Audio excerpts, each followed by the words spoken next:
here again with our panel of men, our round table of testosterone. I love it. Hey, listen, we're in the middle. I'm not gonna delay you. So join in, get your popcorn, get your snack, get your friends, and let's get back to this conversation. I don't know if I said this a couple of weeks ago or not, but there's a guy that I just go get some local work done with, and he owns a print shop, and we just become friends at this point. He's a military guy. And so I told him, I said, you know, I'm taping another set of show. We're doing mental health. I said, but it's all these men. And he said, do you have any, you're gonna be talking about, you know, military men? I said, yeah, if they're coming on watching it, no matter what the issue, he says, you know, we don't like to talk. And I said, and I know, that's why you should watch the show. And he said, you know, we just keep our demons. Mm. And I said, I know you do, but why? If you can be free. And just even in that dialogue conversation, it was like a struggle for him to be like, it's almost like it became a part of him, right? It was almost like, you know, I almost can't let them go now. They're just a part of me. You know what I mean? This trauma is so much a fiber of my being. I've lived with it for so long. I'm comfortable with it. And it was like, I don't even know how to expose it. Mm-hmm. I wouldn't even know what to say to even talk about this, you know, my military issues. Yeah. And, you know, I know for many watching, it's stifling sometimes. It's so stifling for men to want to talk, even if it's going to help them. Yeah, absolutely. Even if it's going to make them better. Yeah, it's true. It was the struggle of, I said to him, I said, so you have the choice that you could be free or you can just hold on to it. He was just like, yeah, I know. And it was just such a strong, you know, moment. Like, I would think everybody would want to be free. You know, I would think everybody would want to. You want to be free, but at some point, like for me, yeah, it was a few weeks ago. I sat in a friend's car and I had a breakdown. Couldn't move, started crying. I was messed up. People came out to the car, and one dude he said, bro, it's hard to see you cry. It's hard to see you broken. Yeah. Because again, I walk around like nothing bothers me. Mm-hmm. I want all the smoke. I want it all. Whoever want it. I'm ready for all of it. I'm ready for all of it. Yeah. But on the inside, you know. Teddy bear. Oh, wait a minute. Too much. Too soft. Okay. Not teddy bear. Not teddy bear. Not teddy. All right, grizzly bear. Yeah, was the bear from Revenant. Yeah, the bear from Revenant. But it's hard to, sometimes it's hard to let go of what you're used to. It's hard to, for me, again, like I said, it's the most I've ever opened up. Yeah, for sure. It's hard to let everything out. For sure. Because if I let everything out, then I feel weak. I had a epiphany myself the other day. That some people wake up every morning because it's a few people hating on me, and they need that in order for themselves to, I'm gonna show him, I'm gonna show him. I don't like feeling that way about nothing. Yeah.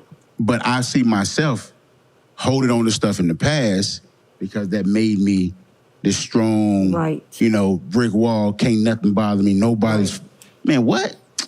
Well, I ain't nobody worried about, you know what I mean? Right. I don't want to, but at the same token, I'm now in a space in my life where I'm aware of everything. Yeah. And just, like I said, today is a new day for me. Yeah. You know, and I don't think, and I got to be honest, I don't think we ever let it all out.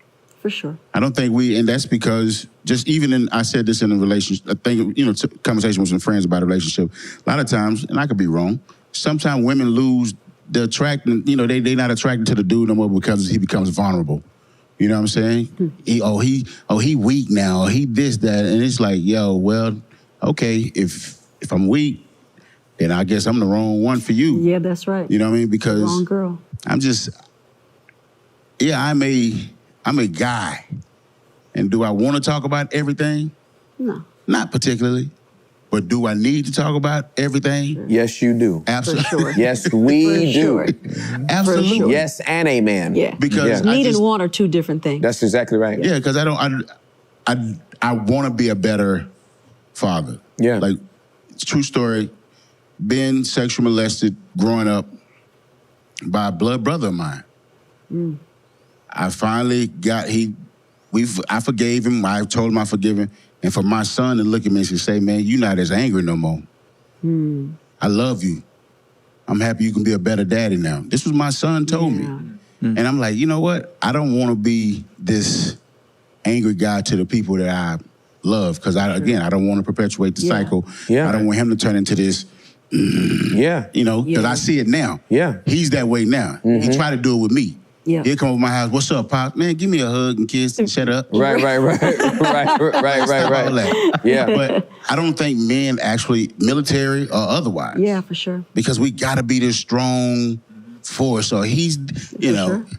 I've heard, oh, he's such a strong man, and he's such a godly man, and he's such a sweetheart. So let's talk about that real quick, because one of the things that's out in popular culture is this conception of toxic masculinity, right? That's been something that's been out there for some time now. Toxic masculinity. That's and now, and as with everything, stuff starts going to the extremes. The moment you identify this, now since we're talking about toxic masculinity, now we got the spectrum all the way over to just complete effeminate. Right. You know what I mean? Non-masculinity, right?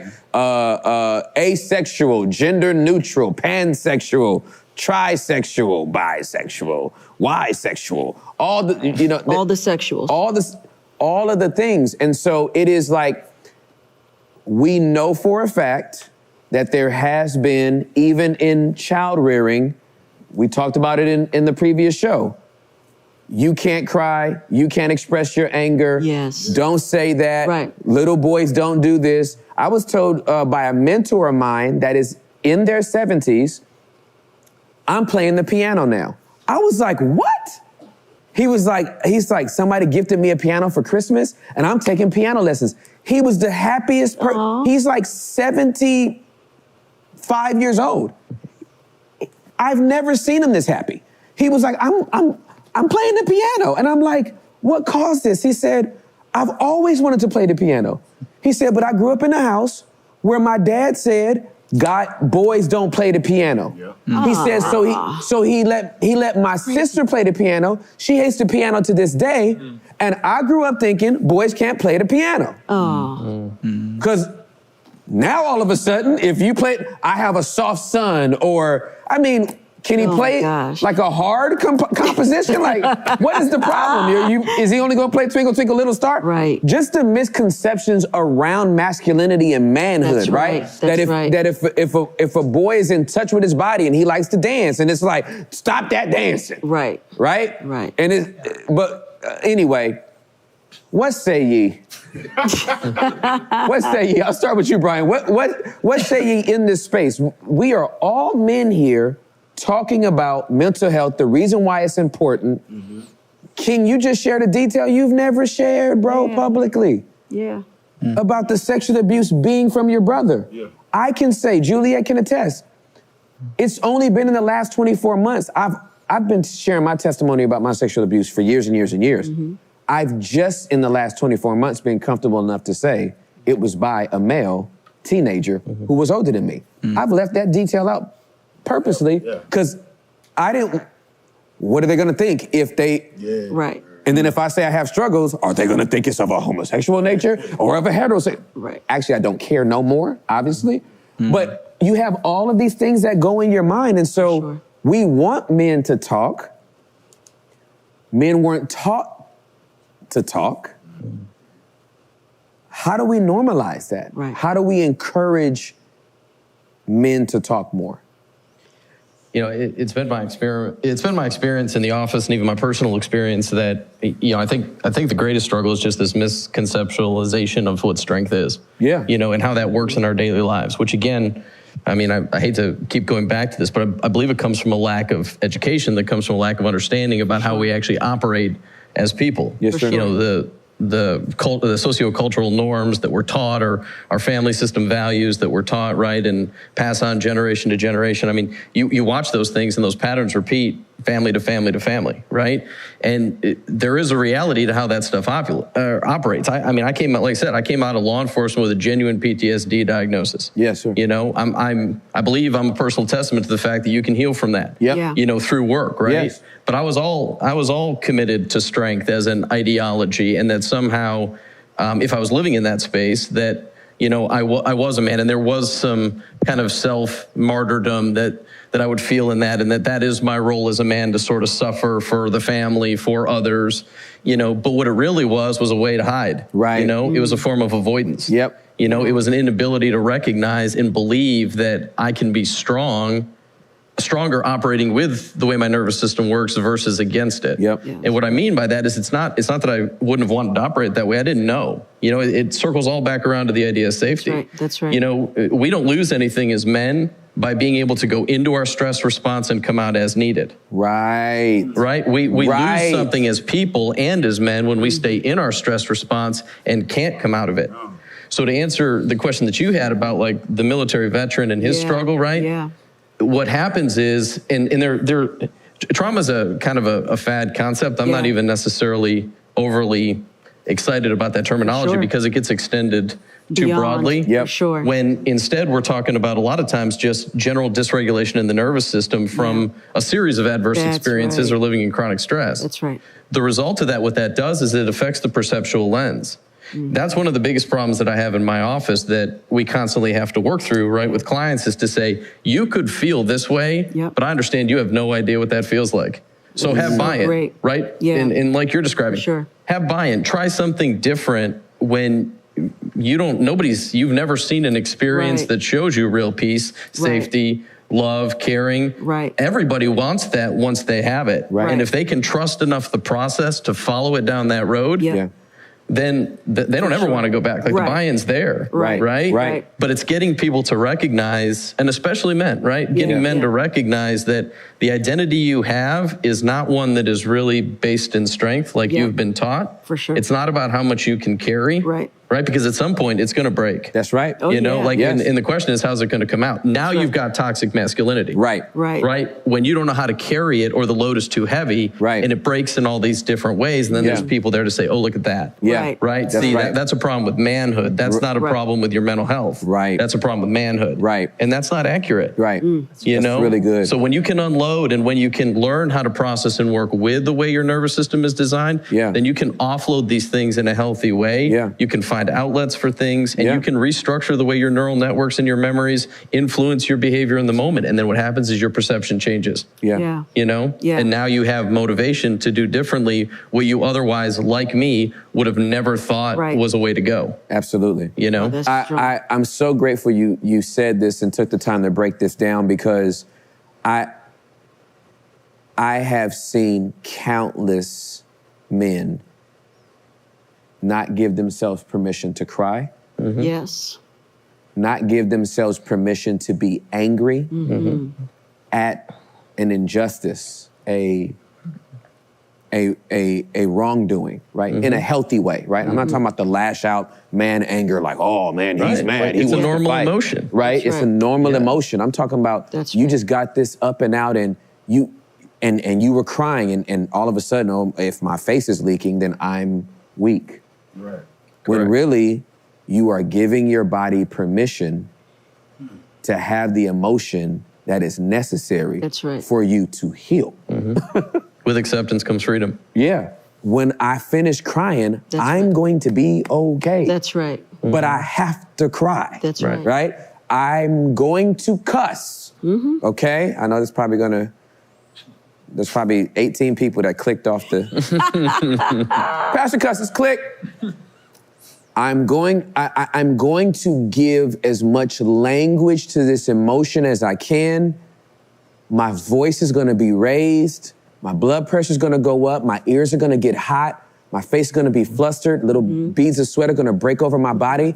And I promise you, when I finish getting all this out, I'm gonna be so good. I'm gonna be so good. Right? Yes. I will come back down, right? Because I'm regulated again. Yeah, the system regulates itself. I had to let this wave come through me. I had to give permission, but I went to a safe place. Right. I'll never forget going to, I'm a very observant person when it comes to people. We love people watching. I'm quite fascinated by it. I'm an introvert. I could sit in a corner and watch people all day, right? So this guy, I'm going to the airport. This is at DFW Airport. I'm getting dropped off at Terminal D. And in the certain spot where you get dropped off at Terminal D, you have the first double doors that open and then like a little space. And then the second door is open and you're actually in the terminal, right? So I get out of the car, I walk in the first double doors and I stop to like just arrange everything, right? Get the ticket and my license and everything ready for TSA, right? And I haven't gone through the second double doors yet. There's a guy that comes in rather hurriedly. My head is down. He goes through the first double doors, walking fast. The second double doors open and he pauses. He pauses and looks over at how long the line is. And at the top of his lungs. Oh, Jesus. Duck! But it wasn't duck. Right. Top of his lungs. Duck! And then takes his bag and keeps walking in. And I'm literally there going, this line didn't do this to you, sir. Yeah, right. The thing before this line and the thing before that line. That's right. All of this culminated and crescendoed to you not having a safe space to let this out, so we all had to hear it. Over a line? Right. That's how just below the epidermis most people's emotions are. That's right. Because they don't have a safe space. That's right. To get it all out. Yep. Right. Yep. Had you not had that breakthrough in that lady's office when you did, that was going to come out somewhere else. Yeah, I had no capacity. Right. Yeah. You know what I mean? But I didn't know it. Yeah, exactly. And that's the other thing. So I had no idea how vulnerable I was. That guy did not know he was about to let out. Right. Nope, had no idea. Yep. He had no idea. And that's why when we see certain things that happen in culture with people and these issues that are happening right now, we have to remember these people don't have what we have. That's right. First of all, this way. That's right. Or this way. Right. Rory or Stan, Daniel, Chris, Jabin, what are y'all thinking about this? How are y'all feeling? What is this saying to you guys? I'm thinking, how can we shorten the distance or the time between the battlefield and the hospital, between the hurt and the healing? We're talking about some great stuff, Lord, within the 5 minutes, and I've never heard several of the things that you guys have mentioned. It reminded me several years ago, I was a chaplain for a police force, and it was actually in a community that none of the guys could actually live in the community they were policing. And we responded to a suicide, and we're there before the paramedics and a couple of the officers and this young man, which had, you would think, everything ahead of him. This huge home, wonderful. I'm talking with these officers as well as the captain and just kind of going through it, and they had two different perspectives. One come up and he was just so distraught. He said, how could this kid do? He said the car, he hung himself, he's tied to a Porsche. I mean, he couldn't get it, he's tied to a Porsche. How can a kid that's driving a Porsche do this? Wow. And I mentioned something real quick. Wow. I said, you guys have an outlet, maybe a HR, a program. And one of them said a statement that I repeat quite a bit. He said, you kidding me? Where everything you say can and will be used against you? He Wow. said, and that hit me, safe place. Yeah. And it doesn't matter if it was safe. He didn't perceive it as safe. Right. Yeah. So he wasn't turning to it. Right. Yeah. And I started thinking, I was giving out. I don't even know what I said. I just know that it was inadequate. I brought probably a Band-Aid of peace for a moment for these guys. Wow. I know I did my best, and I gave some scripture, and I comforted them. But I also realized I was quickly in over my head. Yeah, wow. What I was giving them was not going to help long term. Yeah.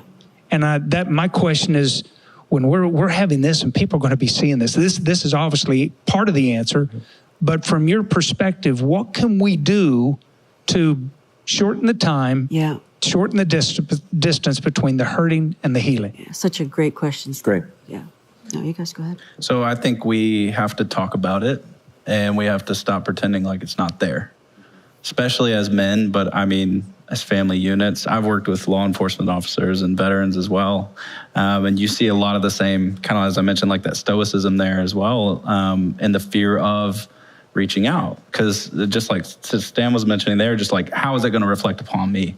Am I going to be seen by my peers, my colleagues, as weak or inferior? Or am I going to get fired? Or am I going to get sent on leave or whatever? You know, there's going to be some ramifications. And it's interesting. It reminds me, and I know I keep going back to this, but working at the treatment center, one of the things that was so profound was that the stigma against, men being able to emote.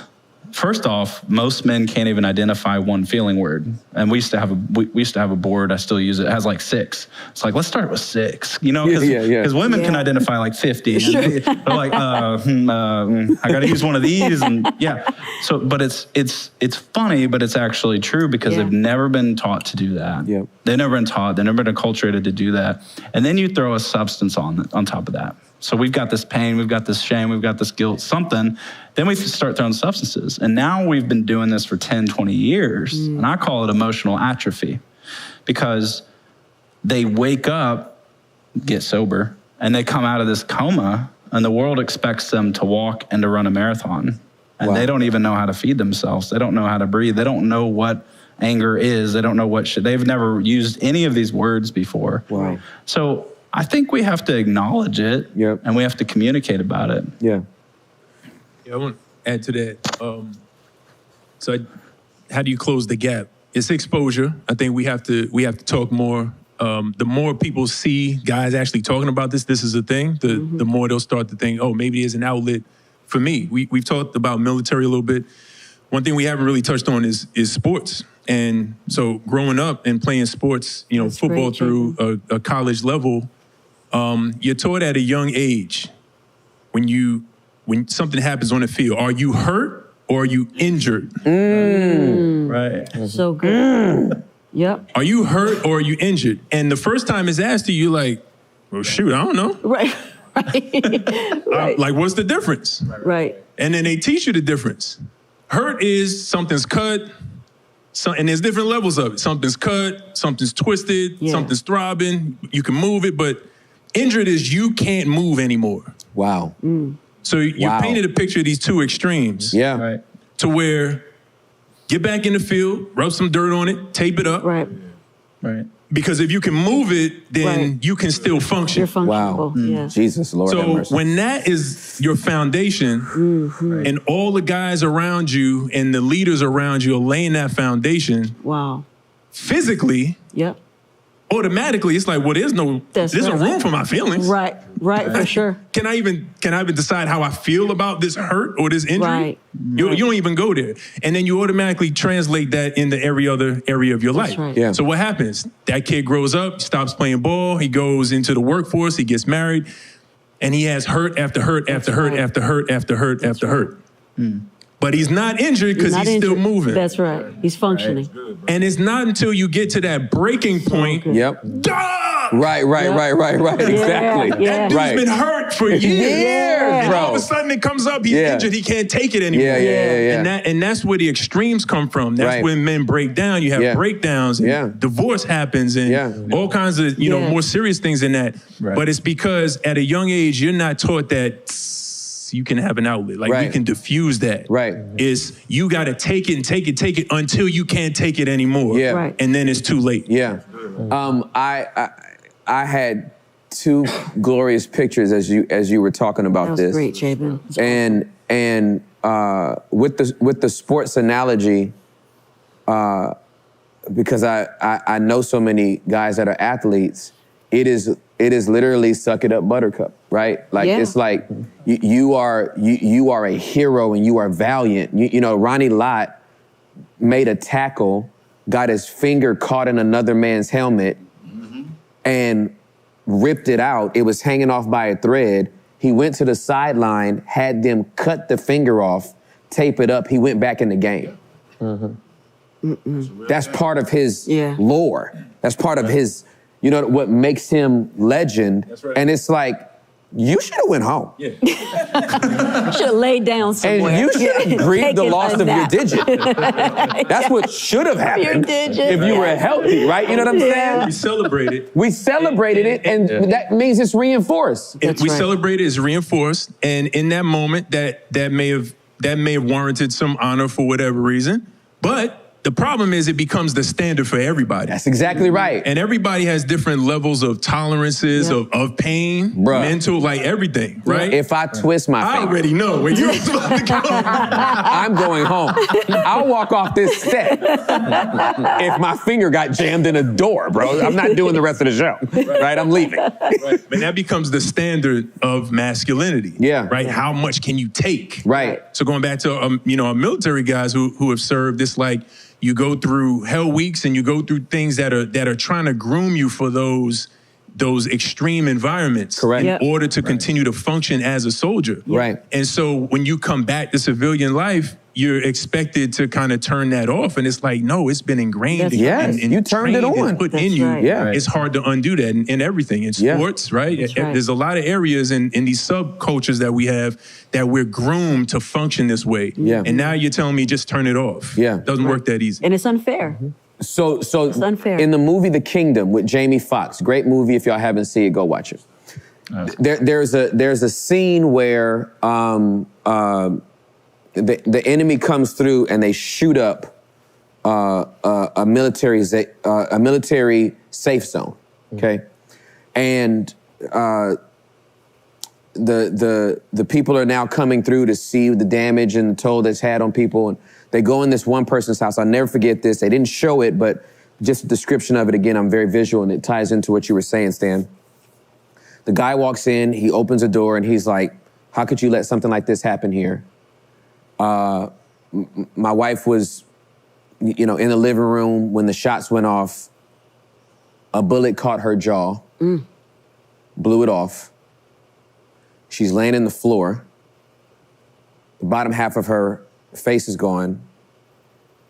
And the 4-year-old ran to the bathroom and got a Band-Aid to try to make sure mommy would be okay. And so many of us have these massive wounds. That's good, Timmy. That's good. And then we reach for Jack Daniels. Yep. It's the Band-Aid. That's right. That's good. We go to Pornhub. That's right. It's the Band-Aid. Yep. We binge watch Netflix. Yep. Yep. We It's a overeat. Band-Aid. We do. Right? Yeah. I'm gonna be 6 hours on video games. Yep. It's a Band-Aid. Yep. I'm gonna throw myself into work and I'm gonna work 15 hours a day, and that commission was 12 grand higher than it was last month. That's right. It's a Band-Aid. We have to stop putting Band-Aids That's right. on open wounds. Yeah. And we have to say, I'm not even hurt anymore. Right. I'm injured. Yep. Yeah. I tap out. Yeah. We athletes are starting to do that. Mm-hmm. Yep. And the public opinion has been very, very strong and negative. Simone Biles refuses to do her little backflips for America and Americans, as if they trained the girl. That's right. Right? That's right. Are pissed off that right. that she won't bring home their gold That's medal. right.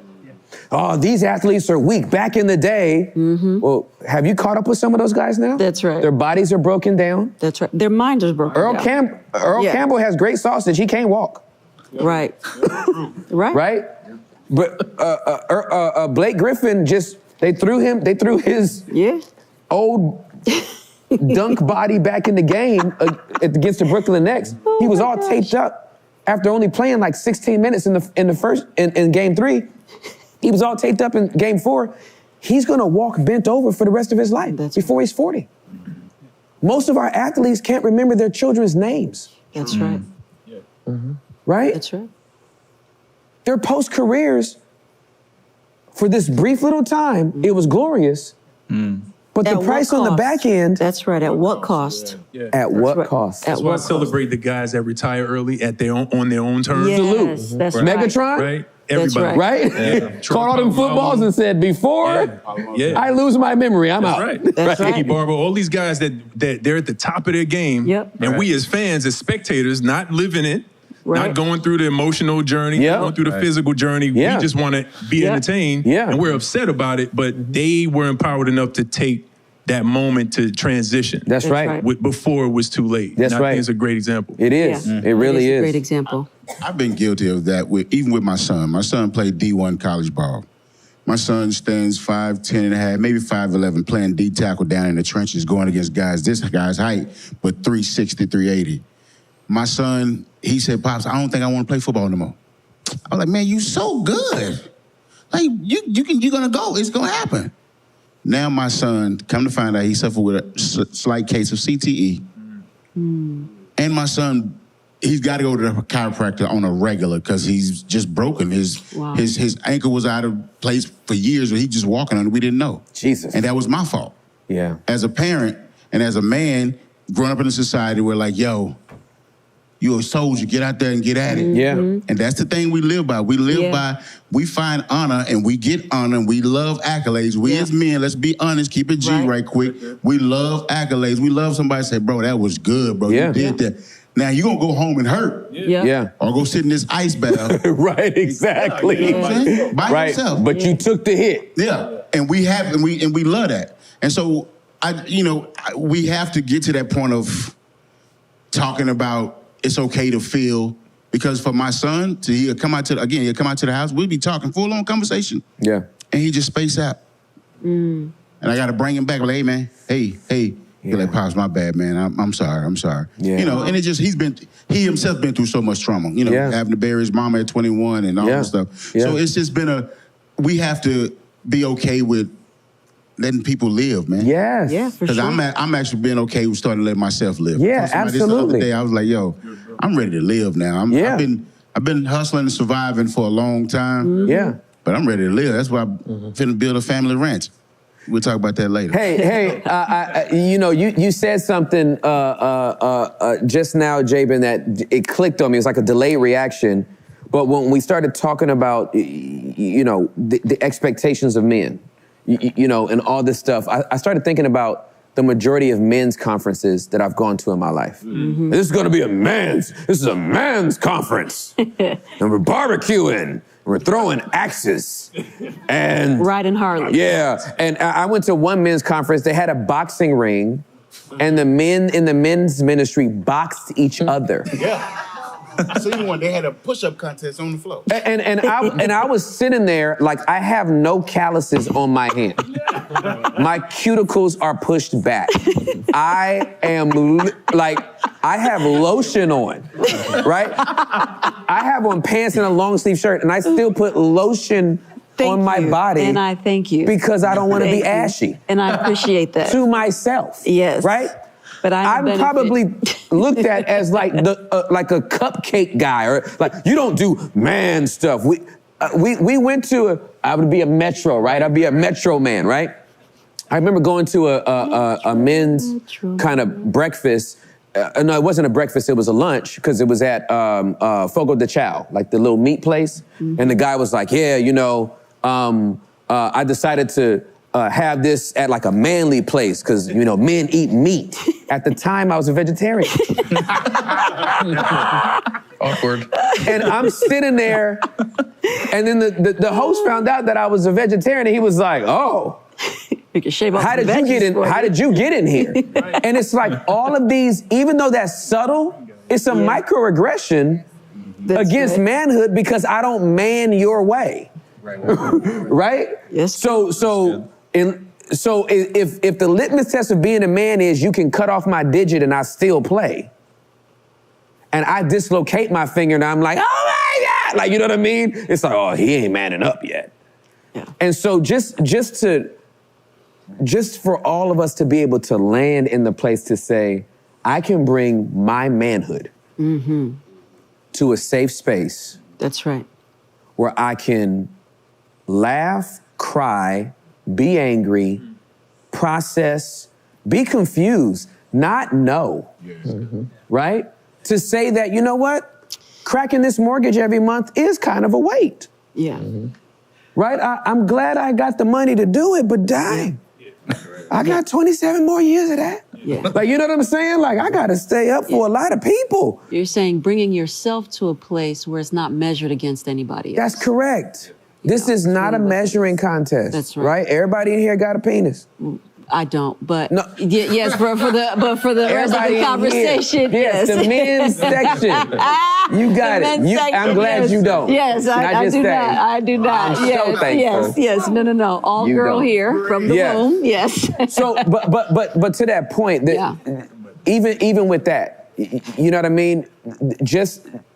We cannot fully accept ourselves if we're in comparison. For sure. And if other people's standard is what we have to live by. That's right. That's right. You'll always be in competition. And so to get calibrated by men like you all, to know that, oh, is that what you're feeling? You do know you have permission to feel that. You do know it's normal for you to feel that. Right. Helps us to go, oh man, I can get in. It's okay. Because what if it's not even, what if you sharing your emotions is not weakness? It's you being human. Yeah. Right. Yeah. Because if that's weak, then God's jealousy over Israel makes him the pettiest person of all time. Why are we worshiping him? What if it's strength? Exactly. It takes strength to do this work. It takes strength to be vulnerable. It takes strength to be vulnerable. Yeah. I want to say really quick. Please. Yeah, go ahead. I want to thank both Juliet and Tim for this platform to be able to talk about these things, because, you know, as a pastor in a church, this is not something that is talked about a lot within the church. Yeah. And we were having a counseling session, or my wife was actually having a counseling session with somebody one time, and my wife was very open and honest about our own struggles and her own struggles that she had. And the person she was counseling with, all of a sudden her whole countenance changed, and she breathed this sigh of relief. Like, she said, she felt so free. In that moment, she says, thank you for sharing that about yourself. Right.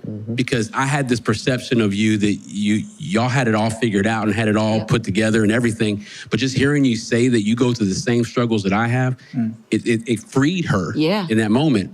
And I think that's the important factor I think we all got to take away from this today is we as individuals got to continue having the conversation. That's right. That's right. We have to normalize it. I was just sharing before the session today how, you know, Tim was my first exposure to really any type of accountability, vulnerability, openness, honesty, transparency. Like, I'd never seen that in the church. Right. You know, and so that was like a breath of fresh air for me. And that was, you know, 15, 18 years ago, whenever we connected. But it was just one of those things where I'm like, I wish many seasoned men within the church would continue having this conversation. Absolutely. Outside of a platform. It doesn't have to be on this type of platform. It can just be in coffee or breakfast or whatever. And I just encourage all of us here to, let's just continue talking about it. and let's just not wait for these platforms to happen. That's right. Let's have them when we go home. That's right, exactly, when the lights are off. And so just thank you both for even Thanks, leading this charge as a church to talk about these issues. Thank you, bro. Yeah, I appreciate that, Chris. I want to look right in this camera, and I know my amazing tech team clip this in 5, 4, 3, 2. I want to make an appeal to pastors and leaders. We have to stop as leaders and as pastors making ourselves look so good That's right. that we are unattainable to our congregations.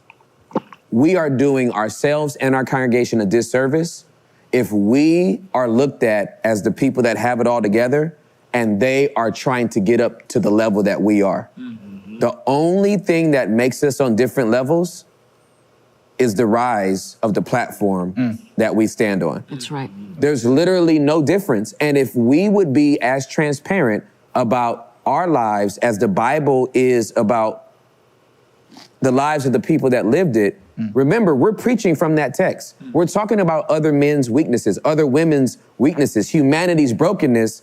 How are we not bringing ours into it? Right. How are we not allowing our narrative to add to the equation?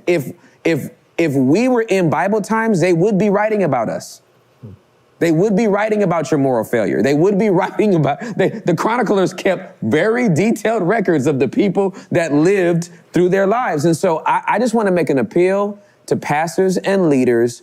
We are commissioned by our chief apostle, Jesus Christ, to be transparent and vulnerable. It is the true marker of apostolic leadership, to be transparent and to be vulnerable. That's what Christ was with his disciples. That's what we must be with ours. So I make an appeal. I'll use King James language. I beseech you. Come on, beseech. Come on. Yes. My brothers and sisters, to drop the mask, drop the facade. That's right. We do not have it all together. Yeah. You would not be burnt out if you said, I'm about to burn out. You would not cheat on your wife if you said your secretary's hot. You would not steal the money if you said, I'm underpaid. Mm-hmm. Open up your mouth and talk about this stuff. Right. Because whatever doesn't come up and out of your mouth through words comes up and out of your body through actions. Yeah. This is my appeal to you. I want us to make it. I am tired of us having to resign because we hid stuff until we couldn't anymore. And now we've embarrassed ourselves, Jesus' name, and the entire church, and left thousands, sometimes millions of people hurt. Yeah. Let's drop the mask. Let's be people who are doing the same thing those that are following us are doing. We're trying to follow Jesus. Mm-hmm. Thank you. Welcome, my Unpacked family. Listen, I have an announcement for you. This announcement has been a long time coming. I want you to tell your friends. I want you to tell everybody that you know, because finally, in the history of ever, there was a history. For the first time this year, 2022, Embassy City Church will have their first women's conference. Yay! It is about time, I know it, and I am glad that this year, September 9th and 10th, we are finally doing our first ever women's conference. So be prepared. We are going to have a blast. Tell your friends, and I will see you soon.